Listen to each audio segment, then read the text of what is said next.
ഓഡിന്റെ ഒരു ആഡ് കണ്ടിട്ട് ഞാൻ വിളിക്കണായിരുന്നു. ചേട്ടാ ഇത് എവിടെ, സ്ഥലം എവിടെ? മലപ്പുറം കൊണ്ടോട്ടി. അത് കച്ചവടമായോ? ഇല്ല, കൊടുത്തിട്ടില്ല. വണ്ടി ഒറിജിനൽ കേരള വണ്ടിയാണ്. ഫാൻസി നമ്പർ ആണോ? Fancy number 1000. ഫ്ലഡ് ഉണ്ടോ? ഇല്ലല്ല, ഫ്ലഡ് കാര്യങ്ങള് ആക്സിഡന്റ് അങ്ങനത്തെ ഒന്നുമില്ല. വണ്ടി നല്ല വൃത്തിയുള്ള വണ്ടിയാണ്. 8-ന് തരാൻ പറ്റുമോ? എനിക്കൊരു അത്യാവശ്യം, ഞാൻ ഫിനാൻസിന്റെ ആവശ്യമൊന്നും ഇല്ല. ഞാൻ 2-3 ഗിവ് അവേയില് പാർട്ടിസിപ്പേറ്റ് ചെയ്തിട്ടുണ്ട്. അപ്പൊ എന്തായാലും എനിക്ക് കച്ചവടം ഇത് അടിക്കും, ഗിവ് അവേ അടിക്കും.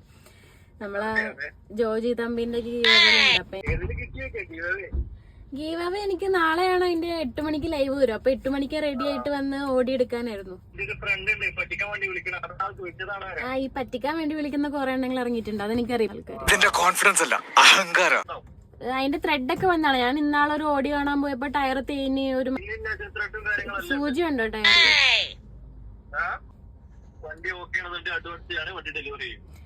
അഡ്വാൻസ് ഞാൻ 8 ലക്ഷം കിട്ടുമല്ലോ നാളെ ഗീവ് അവേയില്. അപ്പം അതിൽ 1 ലക്ഷം രൂപ അഡ്വാൻസ് തരാം. 8 ലക്ഷം ഞാൻ കിട്ടുവാണെങ്കിൽ കിട്ടും.